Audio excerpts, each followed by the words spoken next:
Mr. President, once again, Senate Democrats are threatening to shut down the government. A government shutdown is bad for everyone. The cost of a Democrat shutdown is staggering. Reopening the government after a shutdown is even more costly. And who pays the price of a Schumer shutdown? Well, it's the American people. It's not the people in this room. No, it's hardworking Americans. It's seniors who rely on Social Security. They're going to be impacted. People living on a fixed income, they budget down to the last dollar. They need to pay the rent. They need to pay for groceries. They need to pay for prescriptions. Democrats don't seem to worry about that. They say, oh, they can wait.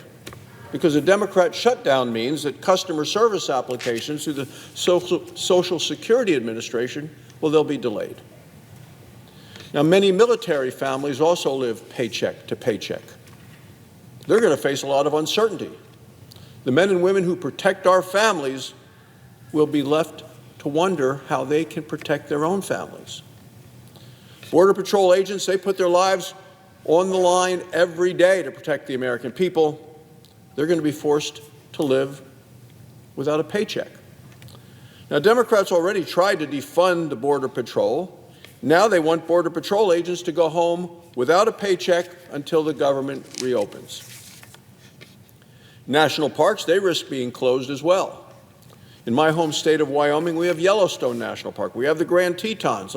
These are more than parks. These are part of our state and our nation's rich history and heritage. Families from across America and around the world visit Wyoming, our national parks, and other national parks. They do it every year. Under a Schumer shutdown, those plans will be forced to be canceled. Local businesses like hotels, restaurants, they'll lose revenue. Park staff are reduced to skeleton crews, trash piles up. That's not stewardship, that's neglect. That's what the Democrats are risking. It's what Democrats are threatening with this reckless talk of a shutdown. The American people shouldn't be forced to pay the cost of Democrats' political games, and that's what it is. Shutdowns are political games, political acts or choices. Congress has the tools to avoid this chaos. It requires, however, cooperation from the Democrats. The appropriations process, it exists for a reason. It's how Congress fulfills its basic mission, the power of the purse. That's our duty. And that's what Republicans are doing.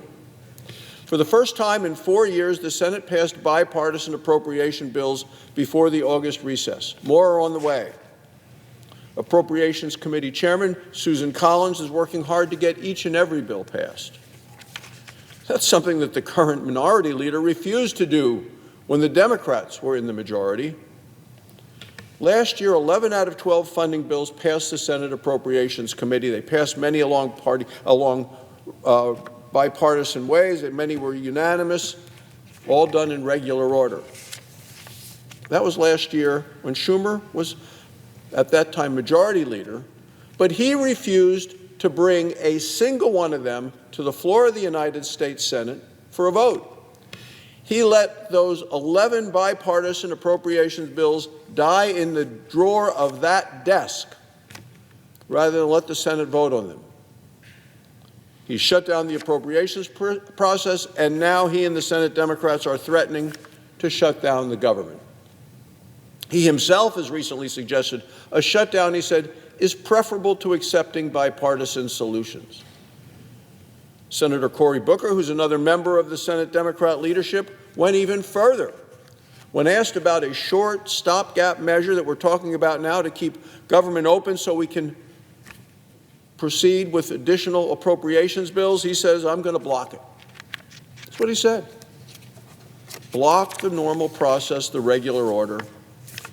And it's not just the Democrat elected officials who are calling a shutdown. Liberal columnist Ezra Klein recently wrote in the New York Times, and he was on television urging Democrats, shut down the government. He did it despite the costs and the consequences to the American people, but that's where the radical left is. He said, joining Republicans to fund this government is worse, he said, than failing at opposition. That's what they think their job is, to disrupt, to make it harder on the American people's lives. That's not what we ought to be doing here in the United Senate. Democrats are ignoring the needs of keeping the essential functions of our nation open. And what are those essential needs? Securing the border, Social Security, supporting our military. Doesn't seem to care if you're a Democrat these days. What's so wrong with doing the job voters elected us to do? To my Democrat colleagues, I'd say stop this political theater. The Republican message is simple. Let's fund the government, protect Social Security, keep service members and border agents paid, keep the government open in order to serve the American people. Senate Republicans are ready to keep the government open. Senate Democrats are bragging about being ready to shut it down. The choice is theirs, and the consequences of that choice will be felt by the people of our nation. Thank you, Mr. President. I yield the floor.